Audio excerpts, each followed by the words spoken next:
America claimed, I will use the word claim, that they carried out attacks on the targets of ISS and Daesh. So if Daesh is there, so this is another group.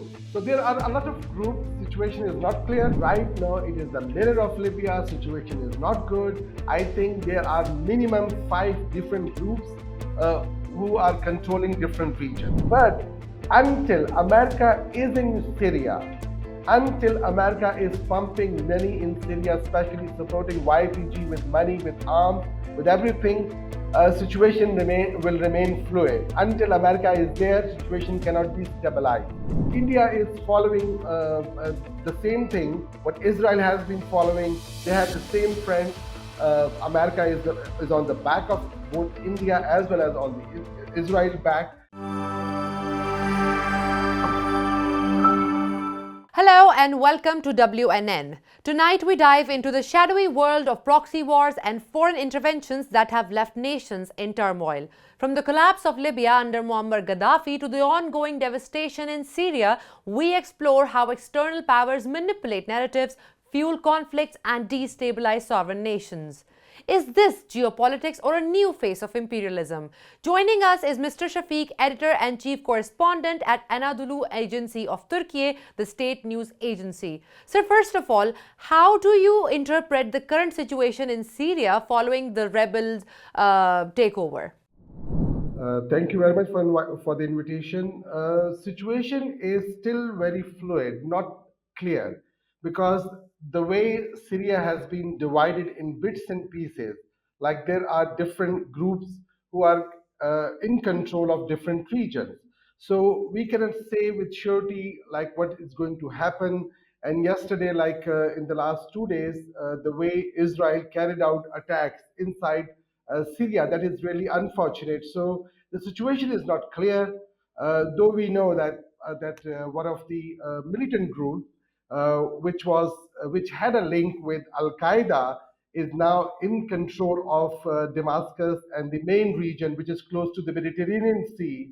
The other side is controlled by other groups, and those area which is close to Turkey is controlled by other groups. So there are different groups uh, which is controlling different region. And I think 2 days ago, America claimed, I will use the word claim, that they carried out attacks on the targets of ISS and Daesh.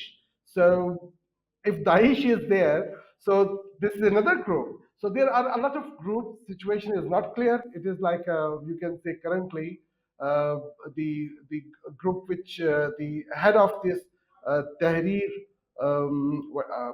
Tahrir Sham, like HTS, the head said that he has no link with Al Qaeda. It is a different group. Yes, we know that he distanced himself from Al Qaeda, but the group is the offshoot of Al Qaeda, and he announced some other measures, but allowed the current setup to continue until March. So we will see this coming few months until March is not important only for Syria but the entire region, because situation is not good. It is unclear. Right. And as we have recently heard that Bashar al-Assad fled Syria, so what do you think? Did any foreign power play a significant role in, ending Bashar's regime in Syria? Look, Bashar al-Assad regime was there because of two countries. One was Russia. Russia signed agreement of with Bashar al-Assad that Bashar al-Assad will provide two bases, military bases. One is a naval base, one is the general base for the military purposes. And it was the Russia's only military base or the military bases which is controlling or on the in the region of Mediterranean Sea. So it was very important for Russia. And the other one was Iran. Both tried to save Bashar al-Assad regime, but situation abruptly changed. And I personally believe that America played a little bit tricky role. Like on the one hand, it pushed Lebanon to sign peace agreement with Israel, and they signed the agreement. The moment Hezbollah withdrawn the forces from the south of Lebanon, which is close to the border of Israel, immediately America push one of the force, which is the YPG, uh, uh, push the YPG to control the region. So they immediately went to the region left by Hezbollah, and it was controlled by the YPG. And the YPG is against Turkey.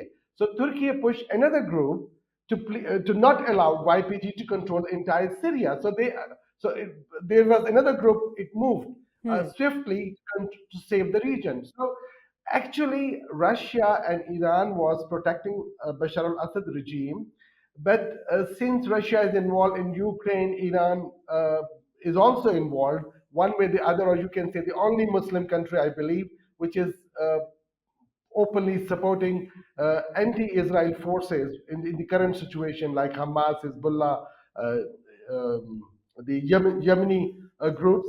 So I think Russia realized it is impossible to conduct more airstrike. The more airstrike mean that you are killing more civilian, and there will be more pressure, international pressure on them. So that is why the moment they decided not to support Bashar al-Assad, and the regime collapsed. Right. So, do you think Syria's fate in the near future would mirror Libya's? Right now, it is the same. Right now, it is the mirror of Libya. Situation is not good. I think there are minimum five different groups who are controlling different regions. So one is the HTS, led by Abu Muhammad al Jandal. I forgot the name; it's a difficult one. And the other group, like we just close to Iran and close to Iraq, the entire that region is controlled by the YPG. Like you can say the Kurd people or the Kurd rebel, you can say. So situation is not good. Like the coming months are extremely important because we will see when Trump comes into power. We know that it is the major player, like handling the situation in Middle East. And Middle East situation has never been the worst like the current situation is. Like right from Libya to Lebanon and Palestine, no, Syria, Baghdad. It's all in the mess. And I believe this is all goes to the problem created by the Americans. They kept creating problem. So Trump, I believe, will prove a little bit different, that like what America has done in the past. But, like as we've seen in history, Libya went from a prosperous nation under Gaddafi's rule to a fragmented nation under constant conflict. What can Syria learn from Libya's fate, and how it can be prevented? Look, there are two kind of like fighting. Okay, one is for the land. What the other one is indoctrine with the religious sentiments. Okay, so when we talk about the religious sentiments, this kind of war has no end. It continues because there are new recruits all the time. Some people die, some new recruits pop up or they emerge. Uh, like they should learn what I expect, what I hope so, and I think that the Turkey has a main and major role because Turkey always has a role in the Black Sea region, like played a very good role between Russia and Ukraine, like somehow try to play a role. It has it is a like the power which is connecting east to west. So I think Turkey will have a little bit more responsibility to play a role to have a little bit calm down the situation. But until America is in Syria, until America is pumping money in Syria, especially supporting YPG with money, with arms, with everything, situation will remain fluid. Until America is there, situation cannot be stabilized. So we hope so. Like what there was a statement of Donald Trump, who is the U.S. president elect. So he said that I wish we were not in Middle East. So I mean, there is an indication that when Trump come into power, like after 20th January, he take the oath of president. So there may be some changes, and we are hoping that the U.S., especially I will not say about the people of America, but the Pentagon, the particular their policies, like they will allow the people to live their own life, not interfering it. The way they have a basis, America has a basis in Syria, things cannot be stabilized. This is what I believe. Right. And speaking of America reminds me of its greatest ally, that is Israel. And I believe this virus of damage is spreading, and it's now far beyond Palestine and Lebanon, because Israel has also been accused of financing certain groups to harbor these camps and to harbor these terrorist groups in countries like Syria, Lebanon, and Iraq as well. What are your thoughts on this? Of course, I mean, look, Israel is playing the way it is playing a role. Like there are just 200 people held captive by Hamas, and they killed 45,000 innocent people. And look at the international community, look at the world, look at the West. The West played the worst role, which will be remembered in the history.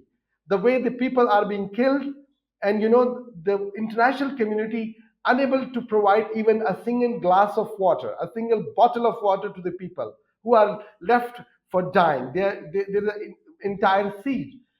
Yes, like Israel has been playing this kind of dirty role, like they have their own like people. We know, like Iran and Israel has a old animosity, and they have their people inside Iran. They have people, they have their people, because Israel has a lot of money, and where the money comes, it comes from the US. So the West, the way they are supporting Israel, this is really unfortunate. And the issue is, the big issue is, when you talk about the Israel, that why you are killing innocent people. And you know what they say? They say, oh, you are anti-Semitic. Oh, we are not anti-Semitic. We are just telling you to stop killing innocent people, the children and women. How we can be anti-Semitic? You are going to bomb them, and we are telling them not to bomb them. So how we can be anti-Semitic? So situation generally is not good, and the way US played the role and the West played the role, it is extremely unfortunate. Like, if you remember, like on the false claim that Iraq is in possession of weapon of mass destruction, all the nation, they came together and removed the government of Saddam Hussein, and later on they apologized. Do you think this apology worked? Like you killed millions of people, and just for the fake news, fake information. So I mean, the West is exposed, and I think we should also realize that being a friend of the West is not that much easy. Like they are the tricky, they are not trustworthy at all. Definitely, definitely, and it's really saddening to say this, but India has also started following Israel's full footsteps in terms of terror financing and proxy warfare. How would you compare what India is doing right now with the whole Bangladesh situation, and even within India, what's happening in its states? How would you compare it with how the situation is in Israel right now? Look, India is now, it's a Hindu state. Unfortunately, despite like it remain, uh, you can say, the country where all the different religious groups, they were living together in harmony, but things change. If you say the RSS, if you the slogan, the way they are saluting to each other, the RSS, if you see the footages, you will realize they are following the same path, like Hitler did it, and what this Israel state is doing. So they have the same model. They are adopting the same model, which is anti-Muslim. They believe that Muslims are creating a problem, which is untrue, by the way, because they lived together for more than 900 years. Muslim ruled India. They never converted forcefully to Islam. They lived together with full harmony. And I have a lot of example how harmonious they live. Like, I mean, a lot of example. The program will be short, but the current government of Narendra Modi is definitely, it's a right wing, ultra right wing Hindu nationalist government, where there is no room not only for Muslims but also not for the Christians, as well as for the low cost Hindus as well. Definitely. And I also want to know your perspective about India Israel alliance and how it has impacted not only Pakistan's borders but also is creating challenges for Turkey. I think since this Hamas attack on 7th of October, things a little bit changed. Otherwise, India had a bigger plan as well in the Mediterranean as well. In the Mediterranean, look, India is very shrewd. The way they established relation with the U.S., uh, like telling or giving assurances that if U.S. support India, they are going to create problem for China. So the US kept supporting India, even they signed an agreement of a civilian nuclear deal like that. So India became a stronger country, and recently India signed a pact with China. So the dispute is almost over with China, and India played a very tricky role, but diplomatically very perfect role. Now, I mean, India is following the same thing what Israel has been following. They have the same friends. America is on the back of both India as well as on the Israel back, and it will continue. But I think let's Trump come into power. His first 100 days will clearly indicate the direction of the U.S. policies toward Middle East, toward South Asia, as well as Africa. So things will be clear within the 100 days after Trump take oath as the president of the U.S. And what do you think? This is going to be my last question from you. But what steps can the international community take to hold powerful nations accountable for destabilizing neighboring nations? Oh my goodness, this is a very good question. But until the developed nation they have their own policies for their own people, things cannot be stabilized. We If we are dependent on those who are we are getting money from them, how we can challenge them? Let me give you the example because I don't forget the moment I was in Afghanistan. When the first time when they were removing the Taliban government in 2001, they bombed Afghanistan and they killed in 5 days around 500 civilian, innocent Afghan people. And the UN say that let's take this issue to the highest authority to debate. And the UN failed. The UN failed to debate. It was like you are committing a genocide. It's a war crime in Afghanistan. But nobody is able to raise any issue against America and against the West because we are weaker nation. Why we are weaker? Because they systematically made us weaker because we don't want to progress, we don't want to go a little bit higher in education, we don't have a system because they're giving us the system until things are changed. Number one. Number two, the UN Security Council, five powerful nation having the veto power. If there is more people in the UN Security Council from Africa, from other regions, things is not going to change. Like one nation veto and everything gone. Like what we have seen, like America all the time veto the genocide or crimes of Israel, and you cannot pass any resolution because one country, America, is supporting it. So that is why this is the unfortunate aspect. The UN is not that much potentially or strong enough to challenge what the bigger country or major countries are doing.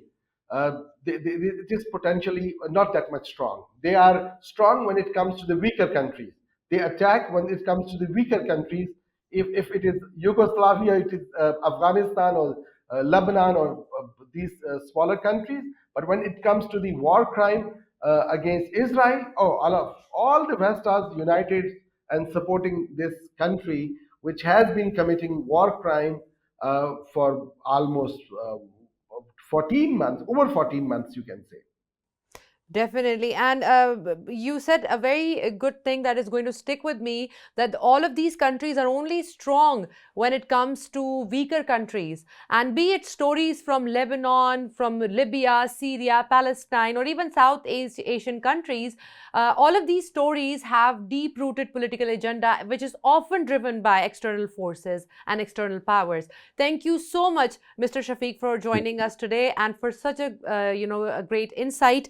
Until next time, stay informed, stay engaged, and be on the better side of history. Thank you.